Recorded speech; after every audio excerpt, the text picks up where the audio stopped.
नमस्कार.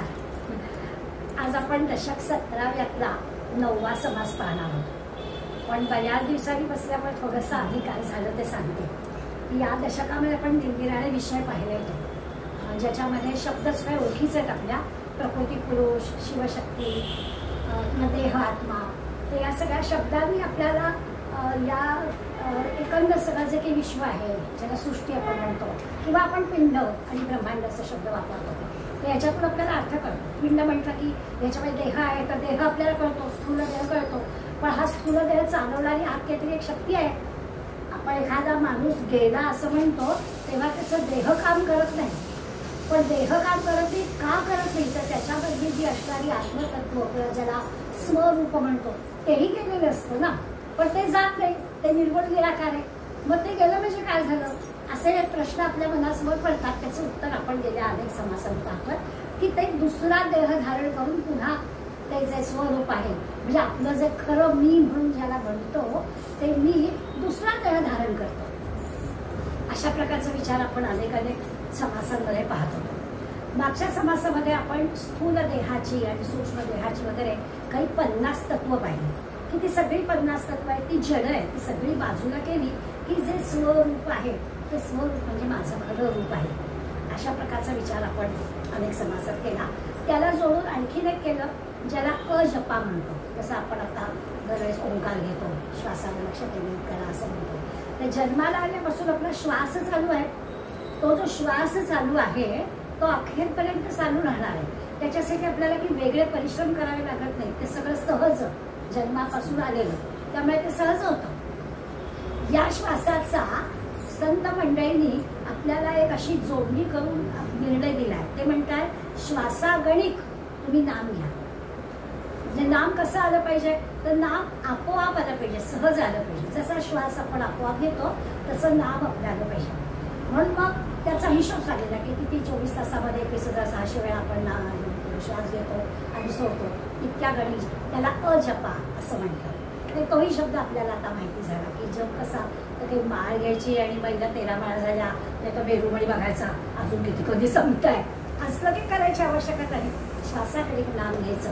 आणि म्हणून आपण महाराजांचं उदाहरण नेहमी घेतो. उल्लेखकर महाराज काय म्हणायचंय की माळ घेतली पाहिजे आणि माळ सुटली पाहिजे. आता माळ घेतली पाहिजे आणि माळ सुटली पाहिजे म्हणजे काय, तर सुरुवातीला लागते माळ घ्यायला, बरोबर. मोजायचा नसला जप तरी सुद्धा काहीतरी आपल्याला अनुसंधान राहण्यासाठी लागतं, म्हणून माळ घ्यायची, बरोबर आहे. परंतु तो जर श्वासागणिक जप झाला आणि त्याचीच आपल्याला सवय झाली तर माळ शेवटी साधन आहे, त्याची काही आवश्यकता नाही. आपोआप तो आपल्या श्वासागणिक जप झाला पाहिजे. असा अजपा पण आपण या दशकामध्ये पाहिला. आणि 50 तत्व पाहिली. त्यावेळेला आपण असं पाहिलं की आणखीन काही आपल्याला म्हणजे स्थूल देहाची तत्व, सूक्ष्म देहाची तत्व आपल्याला कळली. त्याच्यामध्ये आपण 5 ज्ञानेंद्रिय, 5 कर्मेंद्रिय, पंचप्राण, 5 विषय किंवा पंचमहाभूत असे 5 प्रकार आपण पाहिले. 5 25 आणि ही 25 तत्व सगळी आपण स्थूल स्वरूपातली आपल्या देहामध्ये कशी आहेत त्याची पण ओळख आपण करून घेतली. त्याशिवाय आपण वाणींचा अभ्यास केला. 4 वाणी, परापश्यते मध्यमा नेमकं काय, किंवा आपण अंतःकरण पंचक पाहिलं. मन, बुद्धी, चित्त, अहंकार. अंतःकरण सुरुवात होते. ही सगळी आता नावं आपल्याला माहिती झाली, तत्व माहिती झाली, ही सगळी आपल्यामध्ये आहे. त्याला आपण वेगवेगळं विचार करू शकतो. आतापर्यंत आपण असं पाहिलं की अंतःकरण, मन, बुद्धी सगळं एकच, पण मग त्याच्यातला फरक काय आहे तोही आपल्याला समर्थाने सांगितलं. की अंतःकरण म्हणजे काय, मन म्हणजे काय, बुद्धी म्हणजे काय, चित्त म्हणजे काय, अशा सगळ्या गोष्टींचा विचार आपण मागच्या समासामध्ये केला. आणि या सगळ्या तत्वांचा जो काही गुण असतो त्याचा विचार आपण केला. म्हणजे 25 तत्व आणि या 25 तत्वांचे गुण हे पण आपण पाहिले. जसं उदाहरण द्यायचं तर पंचमहाभूताचं आपण जल म्हणजे पाहिलं किंवा पृथ्वी पाहिली. तर पृथ्वी म्हणजे काय, तर पृथ्वी म्हणजे आपण म्हणू माती. मग माती म्हणजे काय, तर मातीचा गुण आहे. मातीचा कोणता गुण आहे, तर मातीचा गंध हा गुण आहे. मग आपण उदाहरण घेतलं होतं की आपण लहानपणी पाहिलं आहे की आपली अंगणं मातीची असायची, संध्याकाळी पाणी मारलं की छान सुगंध यायचा, कारण तो तिच्याचा असणारा गुण आहे. पाण्याचा गुण काय आहे, तर पाण्याला स्वतःच असं काही गुण नाही, म्हणजे त्याला रंग नाही, वास नाही, चव नाही. पण पाणी ज्याच्या संगतीत जातं त्याचा गुण त्याला लागतो. त्याचे उदाहरण आपण पाहिले. तर असं या सगळ्या गोष्टी आपल्या या पिंडामध्ये म्हणजे देहामध्ये आहेत. या 25 तत्वांना प्रत्येकाला त्याचा त्याचा गुण आहे.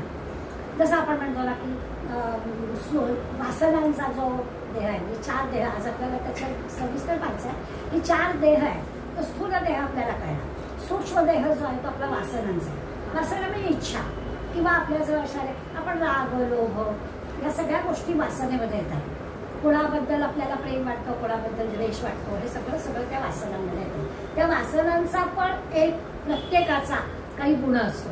म्हणजे एखाद्याचा राग व्यक्त करण्याची पद्धत आपण म्हणतो ना, ह्या रागाला की ताडताड बोलतो, एखादा काय म्हणतो समजावं की गप्प झालं म्हणजे राग आलाय. अशा प्रत्येकाच्या काही पद्धती असतात म्हणजे राग व्यक्त करण्याचा. या सगळ्याचा विचार या सूक्ष्मामध्ये होतो. स्थूल देहामध्ये जशी 25 तत्व आहेत तसं या सूक्ष्म देहामध्ये 25 तत्वांचा गुण सांगितलेला आहे. या सगळ्याचा आपण विचार केला तरी 50 तत्व जे आहेत ती सगळी 50 तत्व, याला आपण मागच्या वेळेस शब्द वापरला होता पंचीकरण. तोही आता माहिती झाला असेल की आपण देहातलं पंचीकरण पाहिलं होतं की आपले जे पाय आहेत त्या पायावर आपण सगळ्या शरीराचा ओझं वाहतोय आणि म्हणून आपण त्याचं वर्णन असं केलं की पायामध्ये पृथ्वी तत्व अधिक आहे. पण पृथ्वी तत्व अधिक आहेत म्हणजे बाकीचे नाही आहेत का? तर बाकीचे पण तत्व तिथे आहे. पृथ्वी तत्व अधिक आहे म्हणजे एक संबंध पृथ्वीला समजा आपण असं म्हटलं की 1 तर अर्ध पृथ्वी तत्व पायात आहे. पण उरलेलं जे अर्ध तत्व आहे ते उरलेलं अर्ध तत्व हे बाकीच्या 4 तत्वांनी जोडलेलं आहे. म्हणजे कसं आहे तर आपल्याला झालं म्हणजे आपल्याला पटतं की उदाहरण काय दिलं जातं की आपण याचा अनुभव येतो. पोटरीमध्ये आपल्याला गोळा आलाय असं म्हणतो. तर पोटरीमध्ये गोळा आलाय म्हणजे काय होतं, तो वायू तिथे आहे. तो वायू म्हणजे पृथ्वी, आप, तेज, वायू, आकाश यातलं आप, तेज, वायू, आकाश हे पण त्या पृथ्वी तत्वाबरोबर आहे असा हिशोब लावलेला आहे. किती संतांनी सुद्धा विचार केला असेल या देहामध्ये कुठे पंचमहाभूत आहेत, किती प्रमाणात आहे आणि उरलेलं जे अर्ध तत्व आहे त्याच्यात एक अष्टमांश असे 40 उरलेले पण महाभूत त्याच्यामध्ये आहेत. असं सगळं आपण 50 गोष्टींमध्ये विचार मागच्या वेळेस केला होता आणि त्याला पंचीकरण असं नाव दिलं होतं. आज आपल्याला तनु चतुष्टय असा समासाचं नाव. संस्कृतचा थोडासा विचार करणाऱ्याला काय की तनु चतुष्टय म्हणजे काय, अष्टमी चतु म्हणजे 84 तत्व या देहामध्ये आणि स्वाभाविकच विश्वामध्ये आहे. या 84 तत्वाचा विचार आपल्याला या समासात समर्थ करून दाखवला. 50 तत्व आपण पाहिलीच आहे. आता उरलेली जी 34 आहेत ती आपण पाहिजे की आपली झाली 84. त्याला तनु चतुष्टय असं नाव दिलं. याला एक पंचीकरणाचा वेगळ्या प्रकाराने अभ्यास. 50 तत्वांचा अभ्यास करताना पंचीकरण आपल्याला कळलंच आहे, पण हेच पंचीकरण वेगळ्या संदर्भामध्ये समर्थांनी असं. खरं तर समास बघितला तर 22 ओव्यांचा, पण त्या 22 ओव्यांमध्ये त्यांनी ही सगळी 84 तत्व कशी बाजूला करायची आणि मग जे उरेल ते आपलं खरं स्वरूप आहे असं आपल्याला सांगितलं. आपण ते इतके साधे नाही आहोत. आपण तो मी म्हणतोय, पण मी म्हणजे कोण असा प्रश्न विचारला तर ही 84 तत्व बाजूला केल्यावर जे उरतं ते असं आपलं खरं स्वरूप आहे. तर पहिल्या 7 ओव्यांमध्ये त्यांनी आपल्याला आता हिशोब ठेवायचा बरं का, लिहून घेणाऱ्यांना जरा पटकन कळेल की प्रत्येकाच्या 4 गोष्टी आपल्याला चतुष्टय दिला ना, 4 8 32 गोष्टी, 8 प्रकार मी सांगणार आहे आपल्याला आणि प्रत्येकाचे 4 असे 32 आणि मग नंतर ज्ञानाचा आणि अज्ञानाचा 2 असे 34 नावं आज आपल्याला याच्यामध्ये शिकायला सोपी आहेत. आपण ती सगळी वापरतो, फक्त आपल्याला त्याचा आता अर्थ समजून घ्यायचा आहे. आपल्या या देहाचे 4 भाग करता येतात. स्थूल भाग ज्याला म्हणतो, दुसरा सूक्ष्म भाग म्हणतो म्हणजे लोकांना दिसत नाही. एखाद्याबद्दल आपण म्हणताना वरती वा छान म्हणतो, आत तसंच असतं असं नाही. दुसऱ्याबद्दल बोलताना आपण काय प्रकट करतो आणि खरं मनात काय असतं हे वेगळं असू शकतं. त्यामुळे तो सूक्ष्म भाग आहे, तो कळत नाही. त्यामुळे स्थूल भाग देहाचा कळतो आपल्याला, काम नाच डोळे सगळे आहेत, दिसायला कसे आहोत, काय उंची काय झाली काय सगळं कळतं. तो स्थूल भाग झाला. पण सूक्ष्म भाग, तो सूक्ष्म भाग हा असा वासनांचा असतो. आणखी एका दृष्टीने आपण विचार करू शकतो की आपण काही मेडिकल स्टुडंट नाही आहोत, त्यामुळे आपल्याला असं लक्षात येईल की खरंच आपल्याला कितीतरी गोष्टी आतल्या माहितीच नाही आहे आणि म्हणून आपल्याला डॉक्टरकडे जावं लागतं. ही टेस्ट करा, ती टेस्ट करा, ती टेस्ट करा, असं करतो.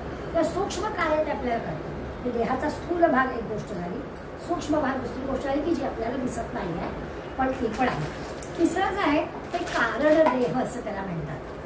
आता कारण देह म्हणजे काय ते पुढले पुढले मुद्दे घेतले की आणखी आपल्याला कळेल की कारण देह याचा अर्थ त्याला अज्ञानाचा देह. सगळ्या गोष्टी आपल्याला माहिती नाही, त्यामुळे अज्ञानाचा देह म्हणजे कारण देह आणि ज्ञानाचा देह हे महाकारण देह. आता चार आणखीन पुढले मुद्दे घेतले की याही शब्दांचे अर्थ आपल्याला जास्त कळतील. या झाल्या देहाच्या चार अवस्था, स्थूल, सूक्ष्म, कारण, महाकारण.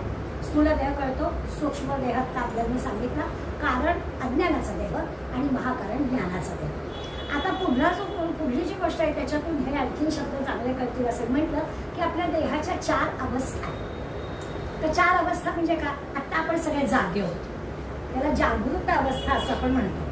म्हणजे आपले सगळी इंद्रिय काम करतात, आपल्याला दिसत आहे, मी बोलते, तुम्ही ऐकताय, आपले कान चालू आहे, आपल्याला स्पर्श ज्ञान आहे, कोणाचा पाय लागला तर आपल्याला कळतंय. म्हणजे आपली सगळी इंद्रिय आता जागी आहे. ह्या अवस्थेला जागृत अवस्था म्हणतो आपण. पण ही जागृत अवस्था स्थूल देहाची आहे. जे आपण स्थूल, सूक्ष्म, कारण, महाकारण म्हटलं त्यातल्या स्थूलाची जी अवस्था आहे त्या स्थूलाच्या अवस्थेमधलं ही जागृती आहे असं आपल्या लक्षात येईल. मग स्थूल अवस्थेमधलं हे काय, तर मी जागी आहे, मी जागृत अवस्थेमध्ये आहे. दुसरा जो आपला सूक्ष्म देह आहे त्या सूक्ष्म देहामध्ये आपली अवस्था जर विचारात घेतली तर कोणती आहे, तर आपल्याला सगळ्यांना स्वप्न पडतं आणि स्वप्नावस्था जी आहे ती आपली दुसरी अवस्था आहे. स्वप्नावस्थेमध्ये आपली इंद्रिय जागी नाही आहे, मन जागा आहे. आपल्याला जर स्वप्न पडतं तर आपण काय म्हणतो की मी दिवसा काहीतरी ऐकलेलं, पाहिलेलं, वाचलेलं असतं आणि ते मला स्वप्नात दिसतं. अशा प्रकारचं स्वप्नाचा आपण अर्थ लावतो. त्यामुळे आपली जी दुसरी अवस्था आहे, जागृत अवस्था कळते, दुसरी अवस्था आहे ती स्वप्नावस्था आहे. आणि स्वप्नावस्था म्हणजेच काय आहे, तर इंद्रिय जागी आहे, इंद्रिय जागी नाही आहे पण आपलं मन जागा आहे. आणि याचाच अर्थ तो सूक्ष्म देहाची ती अवस्था आहे. स्थूल देहाची अवस्था जागृत अवस्था, सूक्ष्म देहाची अवस्था स्वप्नावस्था. तिसरी एक आपली अवस्था आहे त्याला आपण सुषुप्ती असं म्हणतो. सुषुप्ती अवस्थेमध्ये त्या अवस्थेमध्ये इंद्रिय तर जागी नसतातच पण मनही जागं नसतं. आपण जागे झालो की ती अवस्था आपल्या लक्षात येते, मला गाढ झोप लागली ती, पण त्या अवस्थेत आपल्याला काहीच कळत नाही. जागे झाल्यावर आपण त्याचं वर्णन करू शकतो, त्याला आपण सुषुप्ती अवस्था म्हणतो. ती जी मगाशी आपण स्थूल देहाचा कारण देह पाहिला त्याची अवस्था. कारण देह अज्ञानाचा असं मी शब्द वापरले, तर अज्ञानाचा कारण देह म्हणजे काय, तर ते त्या अवस्थेमध्ये अज्ञान असतं. सुषुप्ती अवस्थेमध्ये आपल्याला काहीच कळत नाही, मनही आपलं नसतं जागेवर, इंद्रिय पण जागेवर, गाढ झोप लागलेली असते. अनेकदा त्याचा अनुभव पण घेतलेला असतो. दाराची बेल वाजली, मला कळलं नाही, फोन वाजला, मला कळलं नाही, असं आपण वर्णन करतो. कधी करतो, जागा जायला. ती जी आपली सुषुप्ती अवस्था आहे त्या सुषुप्ती अवस्था याला अज्ञानाचा कारण देह असं म्हणायचं.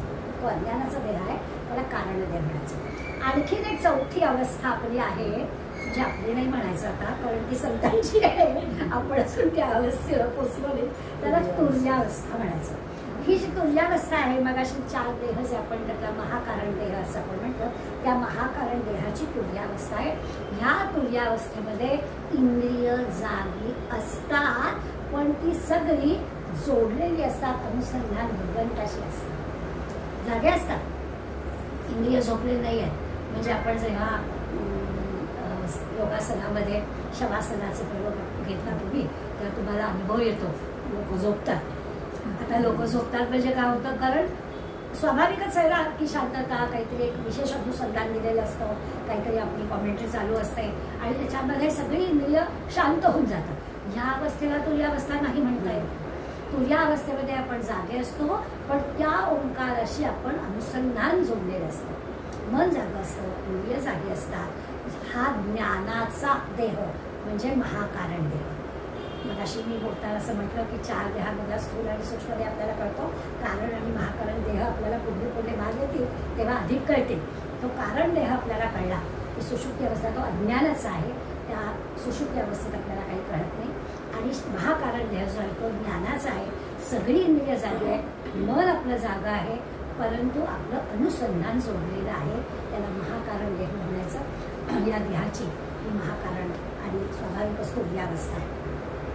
आणखी आपण 4 गोष्टी पाहणार. आता आपल्याला 4 देह आणि 4 अवस्था कळल्या. पुढला जो विचार आहे ते आपले 4 अभिमान. प्रत्येक देहाचा अभिमान, स्थूलाचा, सूक्ष्माचा, कारणचा, महाकाराचा. ज्यांच्याकडे वेगसगळ्यांचा दासबोध आहे त्यांना हा चार्टच मिळेल आणि त्याच्यातून तुम्हाला सगळा अर्थबोध नक्कीच होणार. तर आता हे जे अभिमान हा शब्द जो आहे तो आपण काही असा अहंकार, अभिमान, गर्व, ताठा अशा अर्थाने घेण्याचं कारण नाही. हा जो 4 अभिमान शब्द आहे तो आपण थोडंसं आपल्याला समजून यावी यासाठी स्मरण अशा अर्थाने घेऊया की 4 प्रकारचे आपल्याला स्मरण असतं. म्हणजे काय, तर स्थूल देहामध्ये आपल्याला काय स्मरण आहे, मी देह आहे. नेहमी उदाहरण देतो ना की गंमत म्हणून शाळेमध्ये एखाद्या मुलीने शेजारीला म्हणावं तुझ्या गालाला काढा लागलाय, ती मी देह आहे ना, त्यामुळे ती सारखी ती तासभर तो तास संपे कधी संपतो आणि मी जाते असं तिला होतं, दुखत बसतं. का होतं, कारण हा जो काही हे मला पक्क स्मरण आहे की मी देह आहे. आणि मग तो देह नीट राहावा, चांगला राहावा, छान असावा, लोकांनी बघावं, हे सगळं त्याच्यामध्ये येतच अध्यात्म. म्हणून त्याला अहंकार, अभिमान असं न म्हणता आपण स्मरण मिळा की माझ्या देहाचं मला स्मरण आहे. आपल्याला जरा कुठे पटकन बाहेर जायचं, एक 5 मिनिटांनी पटकन जरा ड्रेस बदलते. का बरं, कारण मी देह असल्याचं मला हे की मी ह्या समाजामध्ये ह्या 4 लोकात आहे, तर तसं मला राहता आलं पाहिजे. असा एक नकळत जे की आपल्यावरती संस्कार आहे किंवा ते स्मरण आपल्याला आहे, ते स्मरण म्हणजे हा स्थूल देहाचा जागृत अवस्थेचा हा अभिमान किंवा स्मरण. एक आपल्याला स्थूल देह त्याचा आपल्याला कळला अर्थ, त्या जागृती आपण आहोत आणि जागृती असल्यामुळे हा जो अभिमान किंवा स्मरण आहे ते आपल्याला आहे. दुसरा जो सूक्ष्म देह आपण म्हटला की त्या सूक्ष्म देहामध्ये असं म्हटलं की इंद्रिय सगळी आपली कशी आहे, तर इंद्रिय आपली झोपलेली आहे पण मन आपलं जागा आहे. अशी जी आपली शरीराची अवस्था आहे, स्वप्नावस्था त्याला म्हटलं, त्याच्यामध्ये जे स्मरण आपल्याला आहे तो शब्द आपल्या असा परिचयाचा नाही आहे.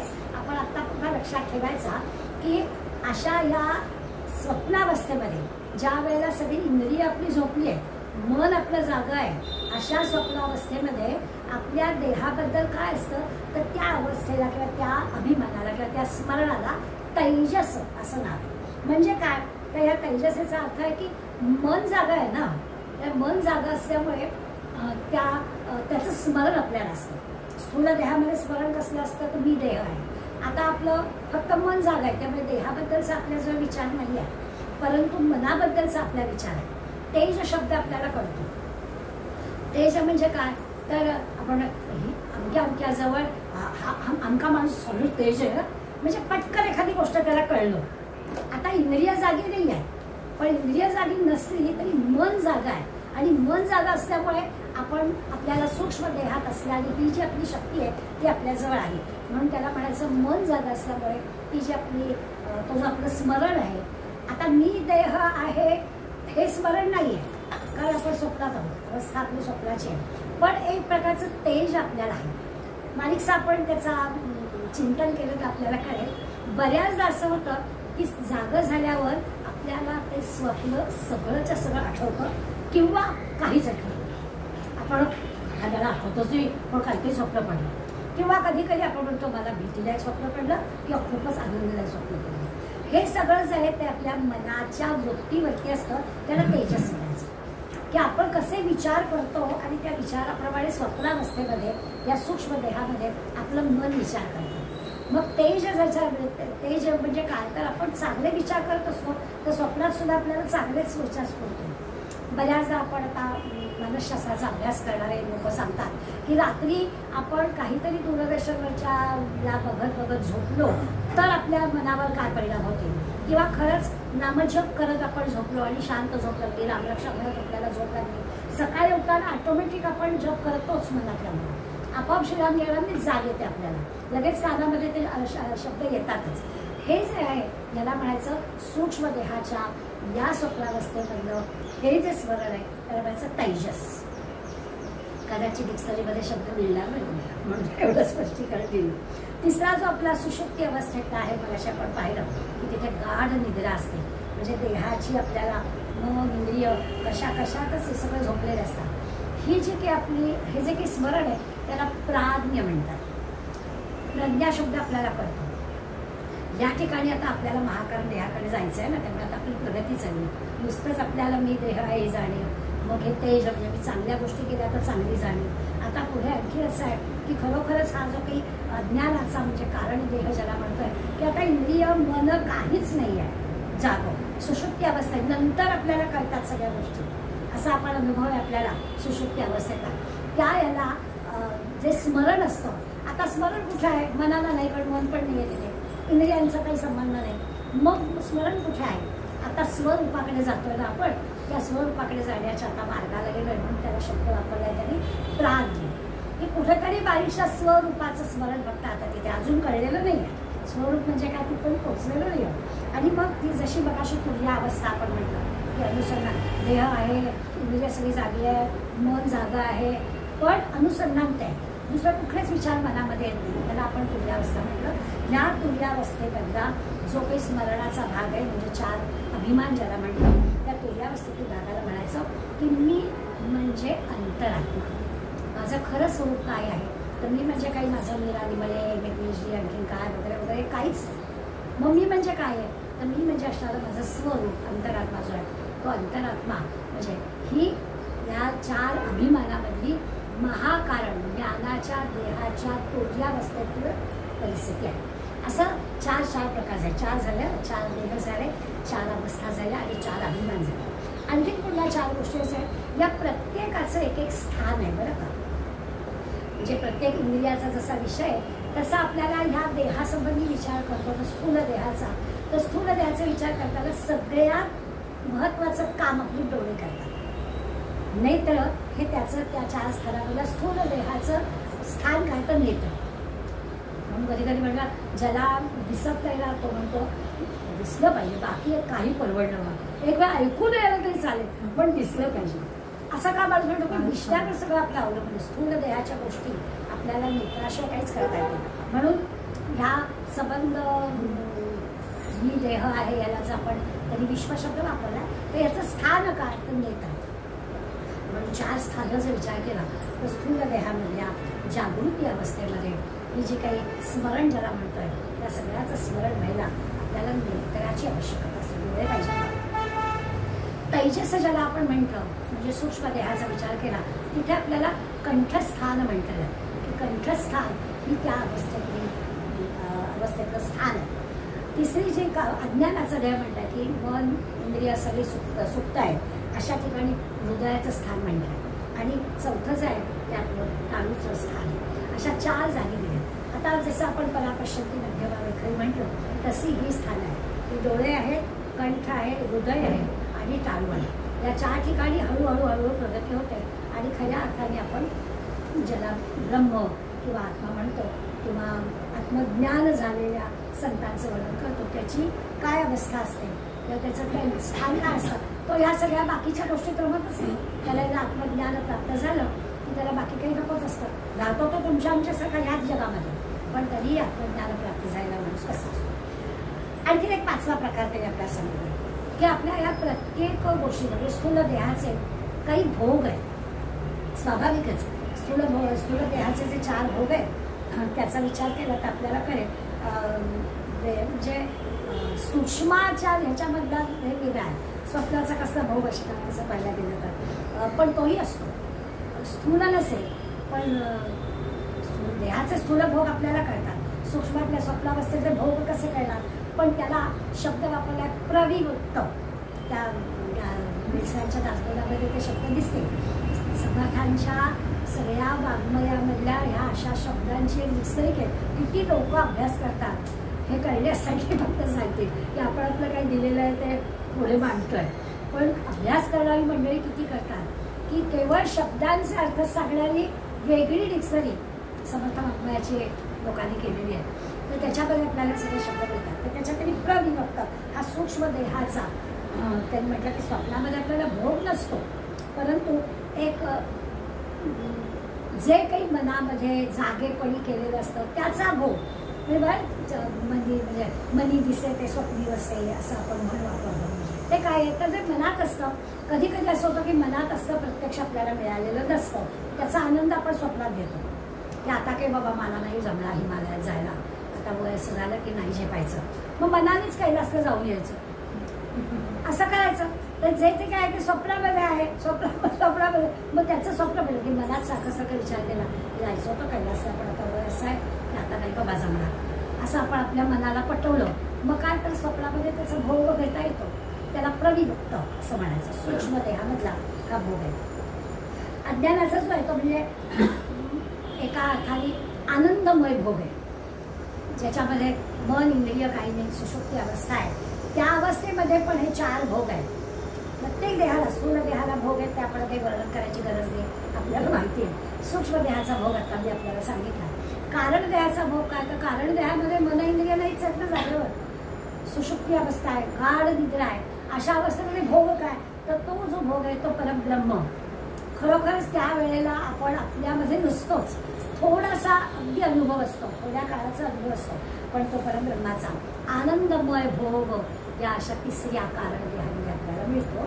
आणि महाकारण देहामध्ये अगदीच म्हणजे जाणीवेच्या पलीकडलं आत्मज्ञान प्राप्त झालेला हा महाकारण देहातला तुर्यावस्थेचा भोग आहे. तर त्याचं वर्णनच करता येत नाही असा तो महाकारण देहातला भोग आहे. 5 गोष्टी आपण पाहिल्या. देहाचे 4 प्रकार पाहिले, 4 अवस्था आपण पाहिल्या, 4 अभिमान किंवा 4 स्मरण कसे होतात प्रत्येकाला ती पाहिली, 4 स्थानं पाहिली आणि 4 भोग पाहिले. 5 20 गोष्टी झाल्या. अजून आपल्याला बरेच पल्ले गाठायचे. आता 4 मात्रा आपल्याला पाहिजे. म्हणजे काय, तर हा जो स्थूल देह आहे, जसं आपण ओंकार करतो, आकार, उकार, मकार आणि मग अर्धमात्रा, या 4 देहाच्या 4 मात्रा आहेत. आकार मात्रा जी आहे ती स्थूल देहाची मात्रा आहे, उकाराची मात्रा आहे ती सूक्ष्म देहाची मात्रा आहे. आता हे चटकन आपल्याला कळेल योग शिक्षकाला लगेच काय, कारण देहाची मात्रा आहे जी मकाराची मात्रा आहे. आणि मग बऱ्याचदा तुम्ही ओंकार सांगताना अशा पद्धतीने म वाढवलेला करा असं वर्णन करून जातो. जो कारण देहाचा आहे ना, की तिथे आता सुषुप्ती अवस्था आहे, की इंद्रिय नाहीतच, मकार लाववा म्हणजे काय करा, तो मकार हा कारण देहाची मात्रा आहे. त्यामुळे त्या कारण देहाने म मात्रा लांबवणं याचा अर्थ इंद्रियांच्या पलीकडे जायचं आहे. आता हे आजूबाजूचं भान नाहीये त्या अवस्थेमध्ये असं आहे. आणि अर्धमात्रा जी आहे तो म्हणजे ईश्वर हा कारण देह आहे, ईश्वराशी आता जोडले गेलेलं असा 4 मात्रांचा अभ्यास आहे. आणखीन एका पद्धतीने विचार करू शकतो. अकार जो आहे तो जड पंचमहाभूत आहे. स्थूल देहामध्ये अकाराने सुरुवात होते म्हणून जे स्थूल देह. उकार जो आहे तो जीवन कला आहे. हळूहळू प्रगती होते, आपल्या सूक्ष्मामध्ये जातो. आधी स्थूल अकारामध्ये स्थूल, मग मध्ये जातो तेव्हा सूक्ष्मात जातो, अकारामध्ये अंतःकरणापर्यंत जातो, मकारामध्ये ईश्वरापर्यंत जातो. असं या ओंकाराच्या 4 मात्रा या. आता असा विचार करून आपण जो ओंकार करतो तेव्हा ओंकार करताना कसा वेगळा एक अनुभव आपल्याला येऊ शकेल. नाही तर आपण सरावाने काही गोष्टी करतो तेव्हा एवढा सगळा विचार आपल्या मनात नसतो.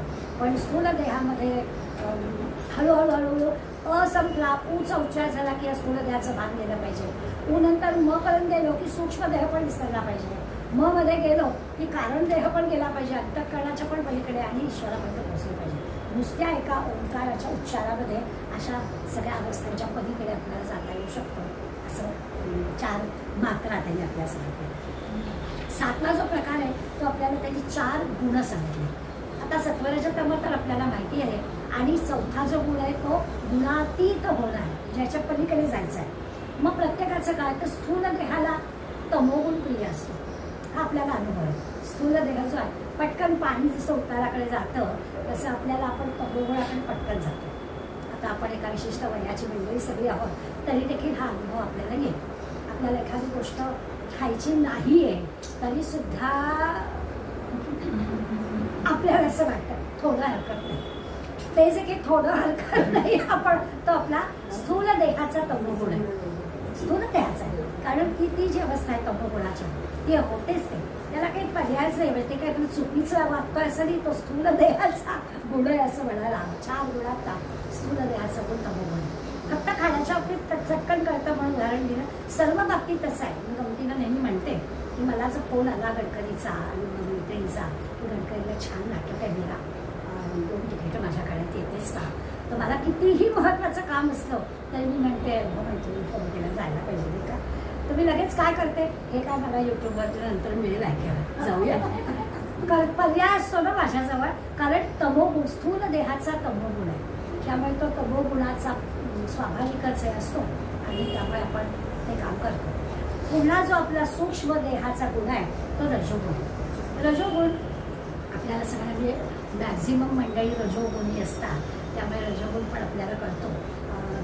सत्वगुणाच्या आणि तमोगुणाच्या मधला आहे. म्हणजे दरवेळेसच की आपण असं ऐकतो असं आपण तिला सांगतो तुला मिळाले 2 तिकीटं, पण आज मला वेळ नाही आहे. आपण रजोगुणाकडे गेल्याचा हा परिणाम आहे की आज माझा दासबोधाचा वर्ग आहे, आज काही मी येणार नाही, तू काही कोणाला ते दुसऱ्याला आणि जा बाबा असं आपण म्हणू शकतो. रजोगुणी माणूस निवड करतो, तमोगुणी माणूस उताराकडेच जातो, रजोगुणी माणूस निवड करतो. तिसरा जो कारण देहाचा म्हणजे अज्ञानाचा आहे की आपल्याला इंद्रिय आणि सारखं सारखं मी हे का सांगते तर त्या त्या अवस्थेमध्ये आपण कसे असतो. कारण देह अज्ञानाचा देह याचा अर्थ आपलं मन आणि इंद्रिय पण नाही आहेत झाले, अशा वेळेला जो असतो तो सत्वगुण आहे. आणि म्हणून आपण बऱ्याचदा शब्द वापरतो आपला आतला आवाज काय आहे. तो जो आतला आवाज आहे ना तो सत्वगुणीच असतो. आपल्याला आतून जे काही मिळतो ना निर्णय तो चांगलाच मिळतो, तो सत्वगुणाचा आहे, कारण तो इंद्रियांच्या पलीकडला आहे. आतला म्हणजे कशाचा, मग आपण त्याला हे करू की माझ्या मनाने घेतलं, सत्सद विवेक बुद्धीने मला सांगितलं असं आपण वर्णन करतो, पण तो जो आहे तो ह्या स्थूल देहाच्या इंद्रियांच्या पलीकडला अनुभव आहे, तो आपला कारण देहाचा आहे आणि म्हणून तो सत्वगुण आहे. आणि सत्वरजोच्या तमाच्या पलीकडे असणारा शुद्ध सत्वगुण आहे. शुद्ध सत्वगुण म्हणजे काय तर तो महाकारण देहाचा आहे. म्हणजे ईश्वराशी ज्याचं अनुसंधान आहे, ज्याला आत्मतत्वाशी ओळख झालेली आहे, तो सत्वरजतमाच्या पलीकडे गेलेला असतो. आपलं नाव व्हावं, आपला फोटो यावा वगैरे वगैरे काही नसतं त्याचं. त्याला जे काही करायचं तो करून मोकळा झालेला असतो, ते सत्वरजतमाच्या पलीकडे. मागे आपण एक उदाहरण म्हणून घेतलं होतं, उदाहरण म्हणूनच घ्यायचं आहे की एक प्रवासी होता, जंगलामधून चालला होता, काही होतं दिवसभर त्यांनी काही व्यापार केला होता, 4 पैसे मिळाले होते आणि आपल्या घरी चालला होता. वाट सगळी एक तर संध्याकाळ काळोख पण पडला होता आणि वाट पण सगळी जंगलाची. आणि मग तिघा चोरांनी त्याला पकडलं की हो, आणि मग त्याच्या जवळच्या सगळ्या वस्तू काढून घेतल्या. त्यातला एक जण म्हणाला की मारून टाकूया ह्याला, दुसरा म्हणाला अरे कशाला मारायचं, त्याच्या जवळच्या सगळ्या चीजवस्तू पण घेतली, बांधून ठेवा फार तर फार झाडाला. आणि तिसरा म्हणाला कशाला बांधायचं त्यांनी, आता काय त्याच्याजवळ विचार आहे, घेतलं सगळं काढून आपण त्याला मार्गाला लावूया, त्याचं तो बघेल. आता हे जे 3 आहेत ना, हे 3 सत्वरजतम आहे. जो पहिला म्हणाला मारूनच टाकला तो तमोगुणी आहे. आता खरं मारण्याशी काही संबंध नव्हता. जो रजोगुणी आहे तो म्हणाला मारायचं कशाला, फार तर झाडाला बांधून ठेवतो, प्रतिकार आपल्याला करायला नको म्हणून बांधून ठेवतो. आणि तिसरा म्हणाला नको त्याला जंगलाच्या बाहेर आपण वाटेकडे जाऊ. घरी नाही पोचवलं, 4 माणसात नाही सोडलं. सत्वरजतम एवढंच करतात. पुढला मार्ग जो आहे तो आपल्यालाच निवडायचा असतो, म्हणून तो जो चौथा आहे त्या सगळ्याच्या पलीकडे जाण्याचा, ते जे काही अनुसंधान ज्याला म्हणतो, आत्मतत्व म्हणतो, संत त्याला ब्रह्मज्ञान आत्मज्ञान म्हणतात, हे जे आहे ते सत्वरजतमाच्या पलीकडे गोष्ट आहे. हे झाले स्थूल देहाचे 4 गुण, 728 झाले. हा पुढला निर्माण याला 4 शक्ती आहेत. स्थूल देहाचे जे शक्ती आहेत ना ती क्रियाशक्ती आहे. इंद्रियांच्या मार्फत आपण सगळे कर्म करतो, त्यामुळे तिथे क्रियाशक्ती मिळते. स्थूल देहाकडे अगदी इकडला डोंगर तिकडे करतो, किती मराठीमध्ये वाक्याच्या मध्ये आपण वापरतो, किती क्रियाशक्ती आपल्या स्थूल देहाजवळ क्रियाशक्ती होत असते. माणसाने ठरवलं तर माणूस काय काय करू शकतो. अशा प्रकारची जी क्रियाशक्ती आहे ती अफाट आहे आणि ती स्थूल देहाची आहे. सूक्ष्म देहाची जी आहे ती एका अर्थाने दृश्य पदार्थामधल्या ज्या सुप्त शक्ती आहे त्या सगळे विचार करू शकतो माणूस, त्याला सूक्ष्म देहातली शक्ती म्हणायची. तिथे बाकी नाही. पण स्थूल देहाकडून शक्ती म्हणजे एखाद्याजवळ बुद्धी कमी असणाऱ्या माणसाला एकाच प्रकारचं आपण काम दिलं आणि ते त्याला करायला सांगितलं तर तसं तो करेल. म्हणजे आमच्याकडे आमच्याकडे प्रिंटिंग प्रेस होती, तर जरा आमच्याकडे होता मुलगा बुद्धीचा मुलगा, तर त्याला ना त्याच्याबरोबर काम करायचं आणि नंबरिंगचं काम समजा किंवा मोजणीचं काम दिलं तर एक 10 मोजून झालं की नंतरचं तो व्यवस्थित करायचा, कारण ते स्थूल देहाचं काम होतं ना. त्यामुळे ते एका पद्धतीने केलं की झालं, मग काही बघावं लागायचं नाही. हे स्थूल देहाचं काम आहे. पण जिथे विचार करावा लागतो त्या ठिकाणी मात्र सूक्ष्म देहाची गरज असते, पण तिथे विचारशक्ती ती सुप्त आहे, आपल्याजवळ आहे ती शक्ती, त्याचा वापर करावा लागतो. तो जो आहे तो सूक्ष्म देहाचा गुण आहे. ती जी शक्ती आहे सूक्ष्म शक्ती किंवा सुप्त शक्ती ती किंवा विचारशक्ती ही आपल्या सूक्ष्म देहाची शक्ती आहे. त्या सूक्ष्म देहाच्या त्या शक्तींनी आपण कमी वेळामध्ये अधिक काम असं करू शकतो. ज्याच्याजवळ ही शक्ती आहे, आपण काय हेच काम करायचं ना, थांबणी करते. आणि मग तेच काम ज्याच्याजवळ ही अशी सुप्त शक्ती आहे, विचार शक्ती आहे, तो कमी वेळामध्ये करतो. आपल्याला फरक काय, स्थूल शक्ती असणारा जो आहे तो काय, त्याला एक एक गोष्ट जसं सांगितलं तसं तो करला, त्यामुळे अधिक वेळामध्ये कमी काम आहे.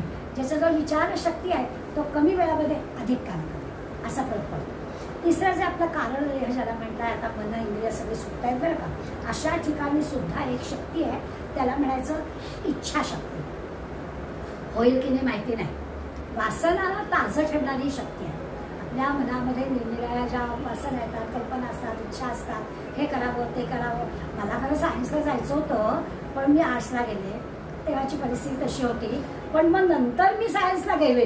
हे काय आहे की काहीतरी कुठेतरी इच्छाशक्ती होती, त्या इच्छाशक्तीच्या प्रबळ जोरावर अशा प्रकारचं काम केलं जातं. खूप मंडळी असं काही करतात, किंवा आपल्याला वेगळ्या क्षेत्रामध्ये बरीच मंडळी कलाकार जे असतात ना, ती आधी काहीतरी वेगळं शिक्षण घेतलेलं असतं. खूप आपल्याकडे डॉक्टर मंडळी आणि नंतर नाटक सिनेमामध्ये शिकलेली अशी आपल्याकडे ही काय आहे, ही त्यांची इच्छाशक्ती आहे. सुप्त देहामध्ये, कारण देहामध्ये ती जी त्यांना इच्छा होती, कधी कधी ती पुरी केली, ही इच्छाशक्ती जी वासनांना ताजं ठेवणारी ती शक्ती असते, त्या शक्तीला स्वाभाविक. आता क्रियाशक्ती ही सुप्त शक्ती किंवा ज्याला आपण विचारशक्ती म्हणतो ती, आणि कारण देहाची या इच्छाशक्ती ताजं ठेवणारी इच्छाशक्ती. आता चौथा भाग महाकारण देहाचा जो आहे, अनुसंधानातला जो आहे, त्याच्यामध्ये आत्मशक्ती आपल्याकडे ती दाखवता येणार नाही आहे, परंतु ती शक्ती असल्याशिवाय ते आत्मतत्व, ते ब्रह्मज्ञान, ते अनुसंधान, तो ईश्वर किंवा गुणातीत होणं, या सगळ्या ज्या गोष्टी आहेत त्या महाकारण देहामध्ये होणार. आता ह्या ज्या काही आपण 8 गोष्टी पाहिल्या, म्हणजे 832 तत्व आपण पाहिले. गेल्या समासामध्ये 50 तत्व पाहिले आणि आता 32 पाहिले. एकूण 82 तत्वांचा आपण अभ्यास केला आणि शब्द आपल्याला कळले. आणि हाच देह, एकच देह, कोणा म्हणजे एखादी स्कूटर असेल ना, तर स्कूटरचे निरनिराळे पार्ट असतात आणि सगळे पार्ट एकत्र जोडले की स्कूटर तयार होते. तसा आपला देह तयार झाला. या 82 गोष्टींनी त्या एकत्र केले. ईश्वराची कामगिरी आहे ती. सगळं कसं काय जोडलं आहे आपल्याला माहिती नाही, पण हे सगळे 82 तत्व योग्य जागी, योग्य पद्धतीनं आणि सगळं ठेवून आपल्या या देहाला तयार केलेलं आहे. एका अर्थाने आपण म्हणतो की ओंकारातून हे विश्व निर्माण झालं, किंवा काय ज्या बीजातून आपला हा देह तयार झाला वगैरे वगैरे. पण एकूण ही 32 तत्व गेल्या वेळेला सांगितली की 25 स्थूलदेहाची, 25 सूक्ष्मदेहाची, 50 तत्व, अशा 82 तत्वांनी सुरू झाल्या. पहिल्या 6च ओव्यांमध्ये त्यांना सगळा विचार समर्थाने सांगून टाकला. हा काही पसारा, हा पसारा आपल्याला मांडावा लागला, पण हे सगळं आपल्याला नुसत्या ओव्यांच्या आधारे कळलं नसतं.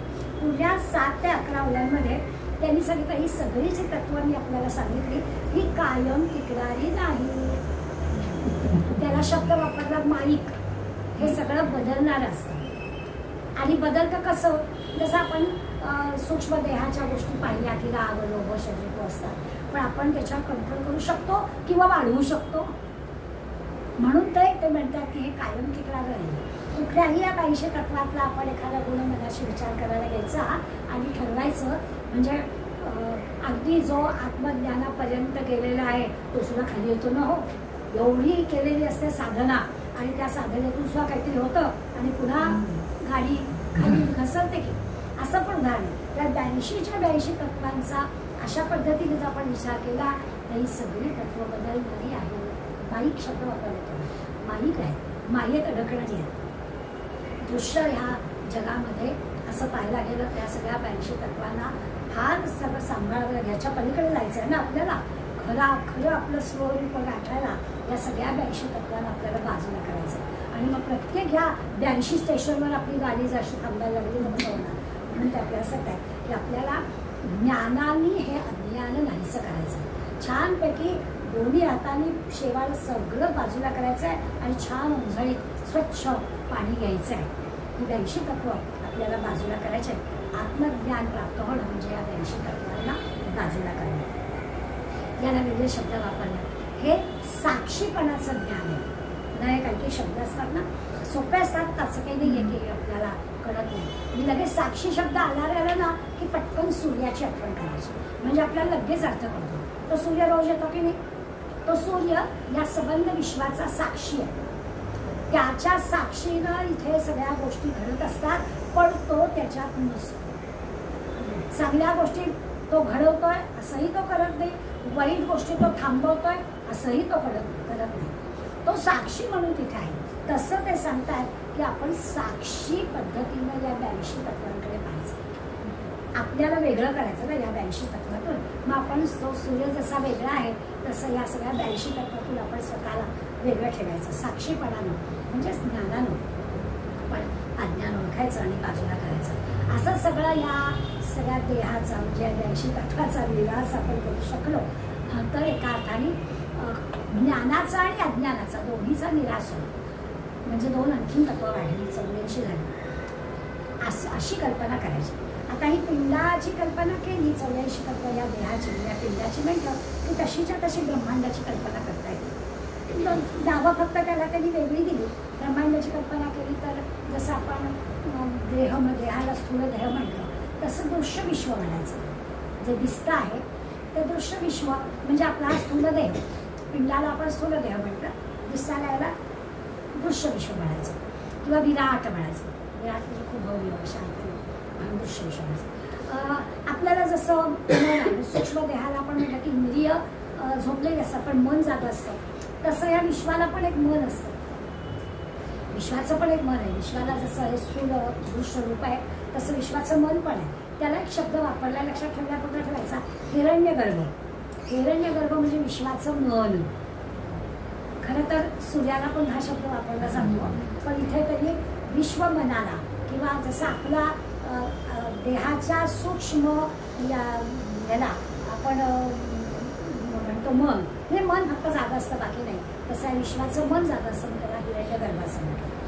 तिसरं जर आपण कारण देहाचं म्हटलं की जो अज्ञानाचा आहे, सुषुप्ती अवस्था म्हणजे विश्वाची पहिली सुषुप्ती अवस्था आहे. म्हणजे तिथे विश्वामध्ये चालणाऱ्या काही गोष्टींचा आपल्याला अंदाजच करता येत नाही, हे काय चाललंय. त्याला गुणमाया असा शब्द वापरला, त्याला अव्याकृत असा शब्द वापरला. माहितीसाठी शब्द लक्षात ठेवायचे, बाकी त्याचा काही या विश्वामध्ये काय. जसं आपल्याला कारण देह आपला कळला की तो अज्ञानाचा आहे, मनही जागं नाही आहे, इंद्रियही जागी नाही आहे, ज्याला आपण सुषुप्ती अवस्था म्हणतो ती आपल्याला अगदी पक्की कळलेली आहे. ती जी अवस्था आहे त्याला गुणमाया असं म्हणतात. या विश्वामध्ये जे सगळं चाललं आहे हे पण त्रिगुण आणि माया आहे, त्याच्यामुळे चाललं आहे, त्याला अव्याकृत म्हणतात. आणि चौथी जी आहे ती आपण माहिती असणारं सुरुवात केली ती शिवशक्ती किंवा प्रकृती पुरुष ही जी काही गोष्ट आहे विराट ह्याची काय तर शिवानी शक्ती, त्याच्या शिव पण आहे, दृश्य जगातली शक्ती पण आहे, मिळून हे सगळं झालेलं आहे. प्रकृती पुरुष, प्रकृती पण आहे, दृश्य जग पण आहे आणि दृश्य चालवणारी शक्ती पण आहे, त्याला पुरुष अशाला म्हणायचं. आणि ब्रह्मांडाचे पण चार आहे. आता समज आले सारासार वेगळे, आत्मानात्म वेगळे शब्द झालेले आहेत आपले. आता आपण 17व्या दशकापर्यंत आलो तर सगळे शब्द पाहिजे. तर असं केलं की आपल्या या सगळ्या 84 गोष्टींचं निरसन आपल्याला करता येतं, बाजूला करता येतं. आत्मानात्मा म्हणजे काय, सार काय असं काय. खरं तर सार असा शब्द किती सोपा वाटतो ना, की जे चांगलं आहे ते काढायचं, वाईट असेल ते टाकायचं. सुपाचं चाळणीचं उदाहरण संत मंडळी देतात की सूप काय करतं. आता आपलं प्रदर्शनात ठेवायची गोष्ट झालेली आहे, पण ते सूप काय करतं तर वाईट असेल ते टाकून देतं, चांगलं असेल ते मागे ठेवतं. हे ज्याला कळतं आहे त्यांनी काय करायचं, त्या विवेकाने त्या आत्मज्ञानाने ज्या असार गोष्टी आहेत त्या काढून टाकायच्या आणि सार फक्त द्यायचं. ते केलं की मग आपल्याला कळेल की ज्या मालिक गोष्टी आहेत, मराठी शब्द आपण वापरला आहे, त्या मालिक गोष्टी म्हणजे कायम टिकणाऱ्या ज्या गोष्टी जे टिकत नाही ते सगळं बाजूला करायचं. 84 तत्व मालिक आहे ती कायम टिकत नाही, ती सगळी बाजूला करायची असं आपल्याला अलीपर्यंत त्यांनी सांगितलं. आणि मग पुन्हा एकदा शेवटच्या 12 ते 22 या ज्या 10 ओळ्या आहेत याच्यात पुन्हा एकदा आपल्याला मागच्या समासातल्या 25 तत्वांची आठवण करून दिली. खरं मागच्या समासाची 25 तत्व आपली झालेली आहेत, पण तरी परत त्यांनी आठवण करून दिली. आता हे असं का केलं असा प्रश्न होतो. तर तो झालं पुन्हा कसं सांगतात आपल्यासारख्याला लगेच आपल्याला असं वाटतं. तर ते वेगळ्या पद्धतीनं ते आपल्याला सांगणार आहे की ही जी 25 तत्व आहेत, स्थूल देहाच्या आणि सूक्ष्म देहाच्या आपण पाहिलेली 50 तत्व आहेत, या सगळ्या 50 तत्वाला आपण महावाक्यांचं पंचीकरण असा शब्द वापरला. म्हणजे तत्वमसी, सोहम किंवा अशी जी चारही वाक्यांचा एक अर्थ तोच आहे. या सगळ्याचं खरं नुसतं जर आपण शॉर्टमध्ये म्हणायचं झालं तर एकाच ह्याच्यामध्ये पंचीकरण या शब्दामध्ये सगळं कळतं आणि हे एक पंचीकरण कळलं की आपल्याला सगळ्या गोष्टी कळतील असं समर्थांचं आपल्याला सांगणं आहे. म्हणून त्यांनी पुन्हा एकदा या 50 तत्वांचा उल्लेख केला. आता ही जी 84 तत्व आपण पाहिली ती म्हणजे अशी म्हटलं तसं आपल्या शरीराचे छोटे छोटे भाग आहेत आणि ते एकत्र केले की होईल खरं खरं अस्तित्व जे की आहे ना ते फक्त परब्रह्माचं आहे. हा सगळा जो 84 तत्वांचा हे आहे ना म्हणजे स्कूटरमध्ये ती किल्ली लावली ती फिरवली की ते पेट्रोल आणि जे काही संगत होईल त्याच्यावर ती स्कूटर चालते, नाहीतर ती ठप्पच आहे. ते पेट्रोल पण ठप्पच आहे, ती स्कूटर पण ठप्पच आहे. पण दोघांचं कनेक्शन झालं की मग ती चालणार आहे. तसं आहे की 82 तत्व आहे पण स्व आहे, यांचं कनेक्शन झालं की मग आपला हा देह काम करणार आहे, नाही तर काही करणार नाही, तो ठप्पच आहे. याला आध्यात्मिक भाषेमध्ये तत्वनिवाडा किंवा तत्व झाला असे शब्द आहेत. तत्वनिवाडा म्हणजे काय? निवडायचं, स्वरूप निवडायचं. तत्व झाला म्हणजे काय? 82 तत्व काढून टाकायचं. शब्द वेगळा असला ते अर्थ तोच. हे सगळं असार आहे ते बाजूला करायचं आणि चांगलं काय ते घ्यायचं. असा हा तत्व झाला किंवा तत्वनिवाडा असं त्यांनी आपल्याला करायला सांगितलं. खरं अस्तित्व जे परब्रह्माचं आहे ते आपल्याला ओळखायचं. आता ही जर सगळी तत्व नश्वर आहेत, नाहीक आहेत, नैशिवधारी आहेत असं जर आहे तर एक सगळं त्या ब्रह्माच्या अधिष्ठानावर चाललं आहे. सगळे जे काही 82 तत्व म्हणतोय ती नाहीशी होणारी आहे, नाहीक आहे, टिकणारी नाही, बदलणारी आहे वगैरे. मग याचा अर्थ ते जे एक परब्रह्म आहे त्या परब्रह्मावर सगळं चाललेलं आहे. त्या परब्रह्माचं किंवा त्या परब्रह्मामुळे ही आपल्याला जीवदशा प्राप्त झालेली आहे. त्याच्यामुळे आपण काम करतो. नेहमी आपल्याला उदाहरण देते, माऊलीने छान शब्द वापरले. माऊली अंबुला म्हणतात त्याला, त्या ब्रह्माला. अंबुला म्हणजे नवरा. तर पूर्वीच्या 750 वर्षापूर्वीचा विचार आहे हा. तो असतो करत काही नाही. आता नाही आपण पुरुषांसमोर म्हणू शकत, परंतु त्याच्याशिवाय काही करता येत नाही आणि तो नसेल तर काहीच नाही होणार. तो आहे म्हणून सगळं चालतं. तर तसं माऊलीने उदाहरण दिलं की हे जे की ब्रह्म आहे ते ब्रह्म आहे म्हणून 82 तत्व कामं करतात. 82 तत्व तर काढून टाकायचे पण ते परब्रह्म आहे त्याच्यावर हे सगळं आधारलेलं आहे. त्या परब्रह्माला आपल्याला ओळखायचं आहे असं त्यांनी माहिती. आता याचा अर्थ असा आहे की या तत्वांमध्ये जर अडकायचं नाही आहे तर अगदी सोपी गोष्ट काय खरं म्हणजे सांगायचं आहे काय तर सगळ्या इंद्रियांमध्ये अडकू नका. हे खरं सांगायचं आहे. स्थूल देहामध्ये ही इंद्रिय सगळी वापरलेली आहेत ना, यांना सगळं हवं आहे ना, तर ह्या इंद्रियांना जर आपण शांत करून टाकलं तर काम झालेलं आहे.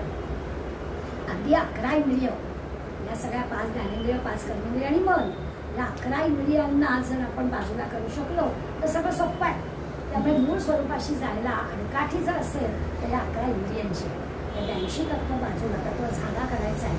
तर तो तत्व झाला करायचा म्हणजे काय करायचं तर सोप्या भाषेमध्ये आपल्याला या 11 इंद्रियांना काबूत ठेवता आलं पाहिजे थोडक्यात. आणि त्यांच्याशिवाय तर काम चालणारच नाही ना, आणि त्याला काबूत ठेवणं एवढंच आपल्या हातात आहे. तर हे सगळं वेगवेगळ्या मंडळींनी सोप्या सोप्या भाषेत आपल्याला सांगण्याचा प्रयत्न केला. सगळ्या उपनिषदांमध्ये हा विषय आला आहे. असं नाही की फक्त आता दासबोधातच आहे, गीतेमध्ये आला आहे, उपनिषदांमध्ये आला आहे. आता याची 84 तत्व जड आहेत सांगितलं, माईक आहे सांगितलं. तर एक प्रकारचा आपल्याला अभ्यास करताना असं लक्षात येतं की यांच्याशिवाय चालत तर नाही आहे आणि हे तर नको आहे. कसं काय जमायचं म्हणजे अशी आपण पाहिलं की इंद्रिय ही तिथे आहेत म्हणून आपण या सगळ्या गोष्टी घेतो आहोत. हे तर आहेच, मग असं आहे आणि यांना बाजूला पण करायचं, दोन्ही कसं जमणार? काहीतरी आपल्याला त्याच्यातून नाही काढलं पाहिजे. तर ते आपल्याला सांगतात की कसं आहे की इंद्रियांना बाजूला करा. तर इंद्रियांना बाजूला करा म्हणजे काय करायचं? तर डोळा तर आपल्याला पाहिजे, नेता किती महत्वाचा आहे आपल्याला माहिती आहे. तर डोळा महत्वाचा आहे, मग डोळ्यात तर काही इंद्रियांना बाजूला करायचं तर म्हणजे नसले डोळे तरी चालतील असं तरी आपण म्हणू शकत. पण मग डोळ्यांनी करायच्या ज्या गोष्टी आहेत त्या सगळ्या गोष्टी आपल्याला वेगळ्या नजरेनं करता येतील का? आंतरचक्षुनी करता येतील का? तो आंतरचक्षु म्हणजे कोण आहे असे प्रश्न आपण आपल्या मनाला विचारायचे. मग त्याला आपल्याला सोप्या भाषेत उत्तर मिळतं की एक डोळ्याचा डोळा आहे आतमध्ये, कानाचा कान आहे आतमध्ये. या कानाला आपण इंद्रिय लावतोय आणि ऐकण्यासाठी प्रयत्न करतोय, पण नुसत्या कानाने नुसत्या डोळ्यांनी या गोष्टी होतात असं नाही. आत एक शक्ती आहे ज्याला आपण ती 84 तत्व गेल्यावर जे म्हटलं की परब्रह्म परब्रह्म काय आहे ते आत असल्याशिवाय ही इंद्रिय कामच करत नाही. असा विचार आपल्याला तरी करायला सांगितला. शरीरापासून वेगळा झाला तर काहीच होणार नाही ना, कामच करणार नाही. कुठलंही इंद्रिय या शरीरापासून वेगळं झालं. आता इतकी सुधारणा झाली की एखाद्या माणसाचा माणूस गेल्याबरोबर लगेच डोळा काढला तर तो दुसऱ्या माणसाच्या अंध माणसाच्या डोळ्यात बसवता येतो असं आपण म्हणतो. याचा अर्थ असा आहे की त्या डोळ्याच्या मागे असणारी जी शक्ती आहे ती शक्ती पण तिथे कार्यान्वित करता आली पाहिजे ना, असं सगळं झालं पाहिजे. त्याशिवाय कोणतंच कार्य, आतली शक्ती जोडली गेली पाहिजे, त्याशिवाय काही कार्य करता येणार नाही. बकरीचा डोळा बसवतात, दुसऱ्या माणसाचा डोळा बसवतात, पण तो बसवतात म्हणजे ती आतली शक्ती पण कार्यरत असली पाहिजे ना. ती आतली शक्ती म्हणजे काय असा जर प्रश्न विचारला तरी 84 तत्व जाऊन उरलेली जी शक्ती आहे ती शक्ती जोडता आली पाहिजे. तसं मगाशी आपण स्कूटरचं उदाहरण घेतलं की ते जोडलं गेलं पाहिजे ना. पेट्रोल ज्या वेळी जाणार आहे किल्ली चालवल्यावर ते गेलं तर मग पेट्रोल पण कमी होणार आहे, स्कूटर पण वेगात जाणार आहे, सगळं होणार. पण नाही तर दोन ठप्पा सगळ्या गोष्टी एकत्र यायला पाहिजे ना. तसं हे जे काही आतमध्ये असणारे परब्रह्म आत्मा आत्मज्ञान जे काही आहे त्याच्याशी पण जोडलं, अंबुला त्याच्याशी सगळं जोडलं गेलं पाहिजे असं त्याचा. अलीकडे आपल्याला असं लक्षात येतं की एखाद्या म्हणजे केनोपनिषदामध्ये असं एक हे आहे प्रश्न विचारलेले. नुसतं आपल्याला ऐकून ठेवायला हरकत नाही. केनेशितम पतती प्रेषितम मनः म्हणजे काय, आपलं मन कोणाच्या सत्तेनं चालतं असा प्रश्न विचारला केनोपनिषदामध्ये. सगळ्या इंद्रियांबद्दल प्रश्न आहे. केन प्राण हा प्रथमा प्रत्युत्ता म्हणजे आपले प्राण किंवा आपली जी इंद्रिय आहे पंचप्राण आहे हे सगळे कोणामुळे आपापली कामं करतात, आपली इंद्रिय कोणामुळे काम करतात असा प्रश्न विचारला. आपलं मन कोणाच्या प्रेरणेनं काम करतं असं विचारलं, उत्तर काय, किंवा केनोशिता वाचन मदती आपण कोणाच्या प्रेरणेनं बोलतो. कधी कधी आपला अनुभव असतो की माझ्या अगदी इथपर्यंत आलो मी नाही बोलले म्हणजे काय, मग बोलण्याची प्रेरणा कोण देतं किंवा आत्ता बोलू नको ही पण प्रेरणा कोण देतं असा आपण प्रश्न मनाला विचारला. तर केनोपनिषदाने असे सुरुवातीला प्रश्न विचारले आणि त्याला उत्तर देताना मग अशी जे मनाचं मन, डोळ्याचा डोळा, कानाचं कान असं म्हटलं त्याचं उत्तर दिलं. आणि समर्थ म्हणतात तस्मात विचार करावा देव कोण तो ओळखावा. लक्षात ठेवायला हवं. हे किती तत्वज्ञान सांगितलं ना तरी समर्थांसमोर जी मुलं आहेत ती सगळी अशी 14, 15, 16 वर्षाची आहेत. त्यामुळे त्यांना एवढं सगळं फिलॉसॉफी सांगण्यापेक्षा त्यांनी काय तस्मात विचार करावा देव कोण तो ओळखावा. त्यामुळे हे सगळं मी सांगितलं हे कदाचित विसरून जा. काय 82 तत्व त्याचा निवाडा तत्व झाला काहीच नाही लक्षात राहिलं तरी चालेल, देवाला ओळखा. त्याच्यामुळे हे सगळं चाललं आहे असा विचार केला की कळेल आपल्याला. आपण शोध घ्यावा अंतर्यामी आणि मग मनामध्ये या सगळ्याचा शोध घ्यावा. अगदी उपनिषदामध्ये हेच प्रश्न आहे त्याला उत्तर आलाय. उत्तर जरा तत्वज्ञाच्या भाषेत दिलाय की डोळ्याचा डोळा ओळखा, समर्थांना देव ओळखा, तो देव कळला की तुम्हाला बाकीच्या सगळ्या गोष्टी कळतील. अशी सगळी तत्व पाहिली. सगळी तत्व जड आहेत पण हे देव आणि ही तत्व 84 तत्व आणि ब्रह्म हे असं छानपैकी एकत्र कालवलेलं आहे. सगुण निर्गुण एकत्र कालवलेलं आहे आणि म्हणून हे सगळं आहे. खरं तर सगुण नाशिवंत 84 तत्व नाशिवंत, निर्गुण ते जे काही आहे ते परब्रह्म ते शाश्वत. पण या दोन गोष्टी एकत्र झाल्याशिवाय आपल्याला ही गाडी ही स्कूटर की आपली चालणार नाही आहे. म्हणून आत्मनिवेदनामध्ये समर्थांनी या पद्धतीने सांगितलं. समर्थांची छान उभी आहे. माझे शरीर ऐसे म्हणतो, आपण 84 तत्वाचा अभ्यास केला ना, तर माझे शरीर ऐसे म्हणतो तरी तो जाण देहा वेगळाची तो. आपण ज्याला माझं म्हणतोय ते काय आहे, देहा वेगळाची.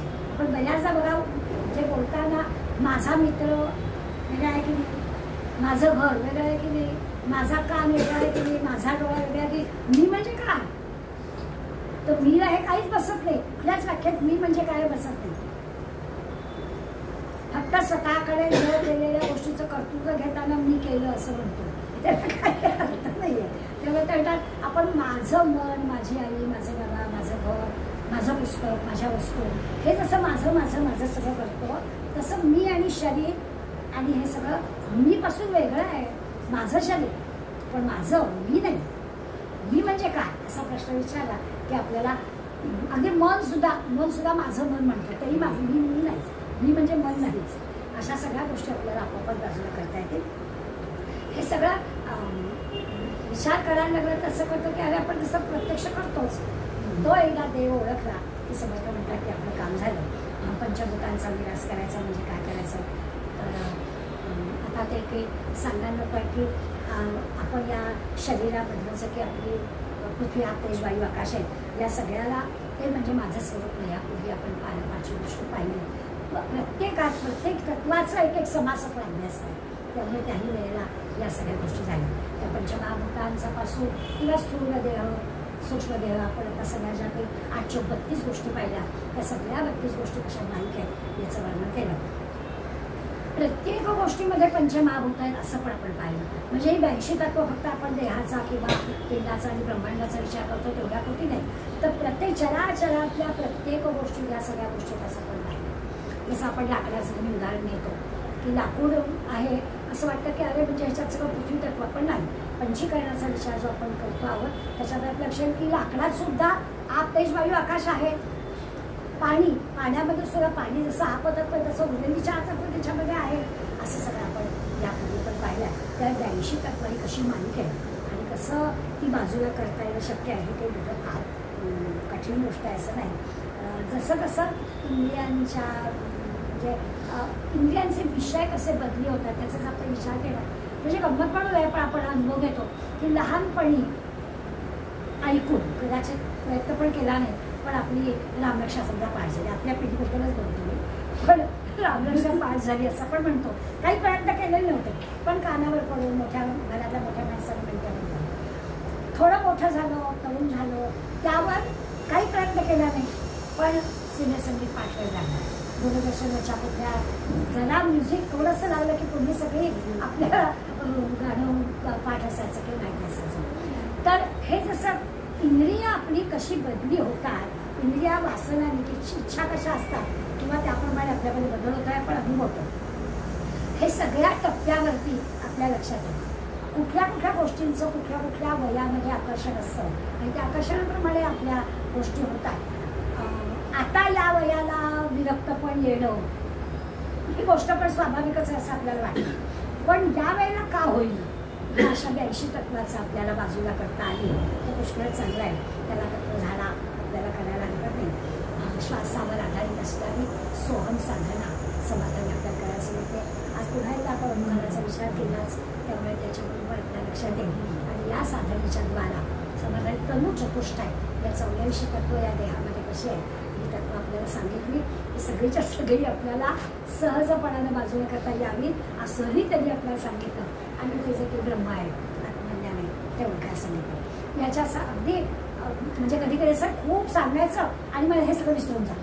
एखाद्या चांगल्या शिक्षकाचं असं असतं, सांगतात सगळं आता हे सगळं विसरून जा, मग काय लक्षात ठेवा. तसं समर्थांनी याही समासात केलं, एवढं सगळं सांगितलं ना, जाऊ दे हे सगळं विसरून जा. मग काय करा, श्वासावर आधारित नाम घ्या, बाकी काहीच करू नका. बोधरकर महाराजांना जे म्हणतो की त्यांनी सगळं बाजूला करा आणि नाम घ्या सांगितलं, याचं कारण हेच आहे. कलियुगामध्ये नामासारखं दुसरं सोपं आणि खात्रीशीर उपाय असणारं साधन नाही, म्हणून त्यांनी आपल्या सांगितलं नाम कसं घ्या ते पण श्वासागणिक नाम घ्या म्हणजे आपलं काम होईल असं आपल्याला सांगितलं. आणि इतकी सोपी गोष्ट सांगण्यासाठी एवढा मोठा हिमालय पर्वत त्यांनी आपल्याला चढायला लावला आणि मग सांगितलं अरे हे तर सगळं तिथंच खालीच बघायला मिळालं असतं तुम्हाला, मग कशाला इथे आलं असं मला वाटते. पण कठीण गोष्ट सांगितल्याशिवाय सोप्याचं सोपंपण कळत नाही आपल्याला, म्हणून नामाचं महात्म्य सांगण्यासाठी या सगळ्या तत्वांचा अभ्यास समर्थाने आपल्याला करायला सांगितलं. आता जो कसं असतं की आपण पण समर्थाला माहिती आहे की श्रोते काय त्यावेळेचे काय किंवा आत्ताचे काय, हे श्रोते असं सगळं सांगितलं म्हणजे कळलं असं नाही की मला किंवा लगेच की आता झालं जातात नामजप असं काही करणार नाही आहे. म्हणून शेवटचा जो समास आहे ह्या दशकातला त्याला त्यांनी आपले प्रकार सांगितले आणि त्याला नाव पण फार गोड दिलं आहे, टोणप सिद्ध. म्हणजे टोणप्यापासून सिद्धापर्यंत जायचं आहे आपल्याला, तर त्याचं आपण धान्य सभेची लक्षणं पाहणार आहोत. आपलं आपण ठरवायचं की आपण कुठल्या कॅटेगरीत बसतो आणि तिथंपर्यंत जायला आपल्याला किती पायऱ्या अजून चढायचे हे आपलं आपण प्रत्येकजण ठरवू शकतो. अशा पद्धतीने 17वं दशक पुढल्या वेळेला समाज संपवणार आहे. आज आपण इथे थांबूया. तव स्मरण संतत स्फुरणदायी आम्हाकडो त्वदीय गुणकीर्तन ध्वनिस्मरण पडो स्वदेश हित रक्षा विनती कथा मागडो तुझ्या समयामुची तनु विदेशकारी करो. जय जय योगवीर समर्थ.